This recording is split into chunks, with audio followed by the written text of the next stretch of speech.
Hello, folks. I'm Detroit Miracle. Yes, and indeed. Right now, I am here to have more cool comic book slash film slash story discussion fun. This such topic will be about legendary gospel singer named Mahalia Jackson. Yes, Mahalia Jackson would go on to become one of the most famous, popular, highest selling, highest audience generating gospel singing sensations that ever lived. Oh, and I will also be comparing power levels of Mahalia Jackson as characterized of her excellence and style. Okay, Mahalia would, of course, become immensely popular and famous in the gospel musical world, and she would go on to inspire and influence rock and roll, rhythm and blues, and jazz.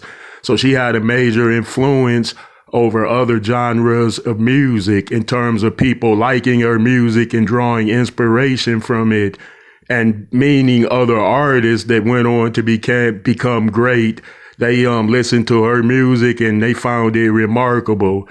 But before she would become great, she had to have humble beginnings, much like other great legendary gospel singers.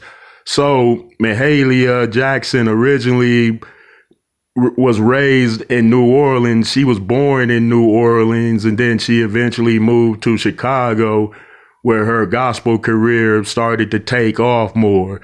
But she started off singing at an early age, though, nevertheless, when she had very little popularity, and then she progressed her gospel singing career on the church circuits.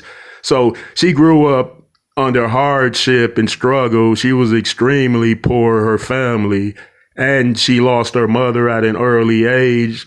And then her auntie took her in, and her auntie had a strong impression on her, and her auntie prided her household in being mostly gospel entirely and good, wholesome, principled, and of course, of hard-working people in it. So her auntie laid down a strict regimen on her, like where she had to only listen to gospel music and work hard, apparently.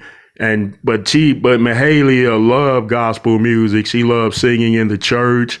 That's where she found peace, through that particular outlet. So she was singing at a very early age. It is said she started singing at 4 years old, and of course would progress.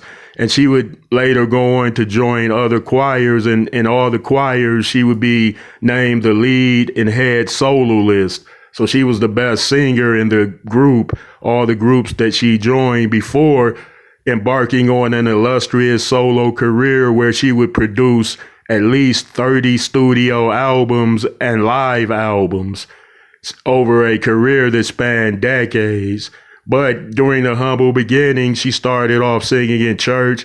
Then she moved to Chicago at 16 and joined another gospel choir somewhere. And then she joined a gospel group. And then her music career took off, of course. And then she would tour, sing, and then, gain popularity. It is said that she would eventually tour all over the world in some of the biggest halls and arenas. It is said that she established gospel music as a standing genre of popular music amongst a huge audience because her singing was so terrific, and her style of stage performances that she drew a lot of people into it, and even people that mostly listen to other genres of music. So she popularized gospel music amongst the other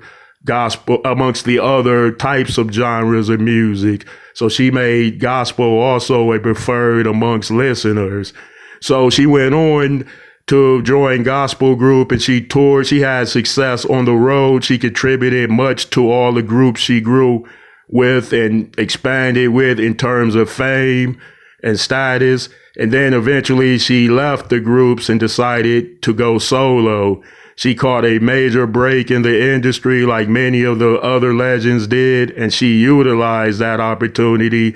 And the rest, as you know, was success and hit record after hit record, hit single after hit single. It is said that she sold more than 22 million records over her career. And it is said that possibly more than that, because they don't count when they redistribute it, like from the old vinyl records onto other records, in terms of new modern styles of listening to the music from a particular format such as Laserdisc.